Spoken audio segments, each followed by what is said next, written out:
Je m'appelle Patrice Michaud, je suis directeur des Maisons de la Providence depuis 2016 déjà, ça fait 8 ans maintenant.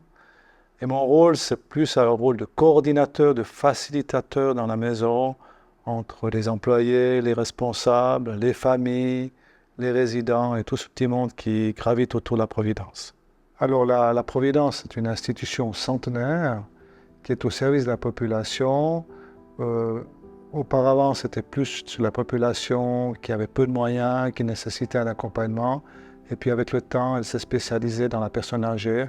On a passé par hospice, aide aux personnes âgées, puis maintenant on est vraiment un établissement médico-social, puisque de plus en plus de personnes requièrent des soins quand ils arrivent chez nous. C'est aussi dû au développement des soins à domicile par les centres médico-sociaux qui permettent un maintien à domicile plus longtemps qu'auparavant et on maximise ce temps à domicile. Donc quand on arrive en EMS, on a beaucoup besoin d'accompagnement et de soins. On parle des maisons de la Providence depuis 2011, elles se conjuguent au pluriel puisqu'il y a eu l'ouverture du site d'Orsières. Puis actuellement, nous avons entre les deux sites 145 résidents. On a à peu près 140 lits de long séjour, comme on les appelle, et 5-7 lits de court séjour qui permettent une décharge à la semaine des familles et des personnes qui nécessitent un passage chez nous, quoi. Alors, ce qui me plaît, moi j'aime bien l'aspect organisationnel. Je suis quelqu'un qui vient plutôt de l'origine des finances, du domaine des finances, puisque j'ai fait un apprentissage de banque. Et puis, avec l'âge, on a aussi des aspirations qui changent, puis l'humain, avec un grand H, qui m'intéressait. Et c'est ce que je retrouve ici à la Providence, entre la gestion des ressources humaines, qui est quand même une grosse activité pour ma fonction, et puis toute la gestion des familles, des résidents, vraiment l'humain dans son ensemble. On doit trouver un équilibre dans cette fonction entre la gestion et l'humain. On ne peut pas être 100% dans l'humain parce qu'il y a quand même des comptes à rendre, il y a un établissement à faire tourner. Puis on ne peut pas être 100% dans la gestion parce que si on oublie l'humain, on passe à côté de notre mission. Donc il y a un équilibre à avoir et cette sensibilité est très importante pour gérer un établissement de ce type. Finalement, on a de plus en plus de travaux administratifs, mais c'est un peu généralisé. On voit aussi dans les soins avec les infirmières qui passent de plus en plus de temps derrière l'ordinateur. Et le directeur n'échappe pas à cette règle.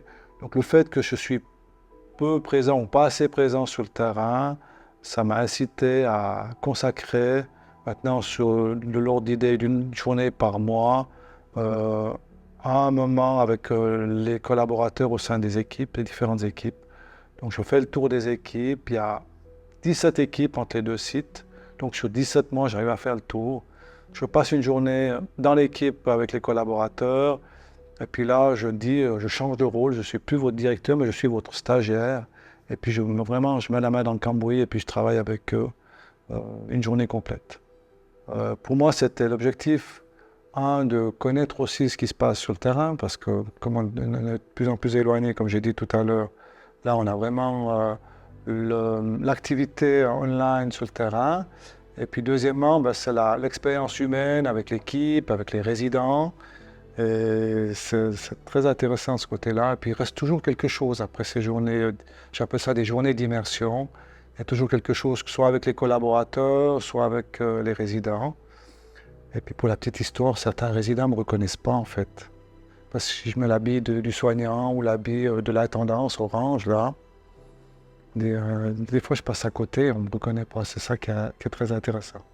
On dit l'habit ne fait pas le moine, mais quand même, dans ces cas-là, le regard des gens change. Comme je suis un peu en immersion, je ne suis pas totalement impliqué, donc je suis plus des fois comment on dit ça, je suis en observation, notamment la nuit. Donc c'est difficile à se rendre compte, mais c'est vrai que chaque métier est très particulier, hein. Je préfère mon métier puisque je l'ai choisi à la base, mais tous les métiers sont intéressants et méritent d'être valorisés, surtout les métiers qu'on voit moins forcément, comme les métiers de la tendance ou la cuisine, on ne les voit pas, hein, ils sont plutôt dans leur cuisine. Et chaque maillon est important dans la chaîne de la Providence pour que cela fonctionne correctement. Ce qui m'a le plus étonné dans ces expériences, c'est les rouages, en fait, d'une maison comme la nôtre. Donc, c'est une maison centenaire, donc ces rouages, ils se sont mis en place pendant des dizaines d'années, puis ils roulent vraiment de manière automatique. Et chaque fois qu'on prend une décision, en fait, on a un impact sur 1, 2, 3, 4 services différents. Donc, c'est toujours à prendre à précaution. On ne travaille pas sur le mode action-réaction et on change parce qu'il y a toujours des applications et toute modification mérite une réflexion. Et ces rouages, ils sont parfaitement huilés et on voit, par exemple, à la cuisine, il n'y a pas le stress qu'on pourrait avoir dans d'autres cuisines. Tout se fait naturellement. Les menus partent à 11h, partent à 11h30 ici, etc. Ils sont livrés à temps et c'est une grande mécanique qui fonctionne parfaitement. Alors, de temps en temps, il y a des petits rouages qui sont un peu grippés. Puis mon métier, c'est justement de mettre un peu d'huile et puis de faire marcher tout ça. Mais dans l'ensemble, la maison, elle fonctionne parfaitement. Une anecdote qui m'a marqué, c'est une fois pour un résident, il désirait fêter son anniversaire chez lui. Mais comme les conditions de sécurité n'étaient pas réunies, lui s'était mis dans la tête qu'il allait partir le lendemain fêter son anniversaire. Et puis c'était trop compliqué, donc le personnel soignant n'arrivait pas à le raisonner. Donc je suis allé le voir pour lui expliquer que c'était pas possible, qu'il fallait préparer en tout cas un tel événement et qu'on ne pouvait pas le laisser partir le lendemain. Donc il était très fâché, ce monsieur. Et puis le même jour, on peut se rappeler, puisque c'était le 8 décembre, c'était la Saint-Nicolas. Et puis je me suis prêté au jeu du déguisement en Saint-Nicolas. Et puis j'ai frappé à sa porte, vraiment en habit. J'ai dit bonjour, est-ce que vous voulez un thé, des biscuits? Ah oui, volontiers. Alors je lui ai servi tout ça, il était très content. Il dit ah ben vous êtes sympa au moins. C'est pas comme votre compte directeur que j'ai vu ce matin, là, qui me laisse rien faire. Enfin, il était très fâché.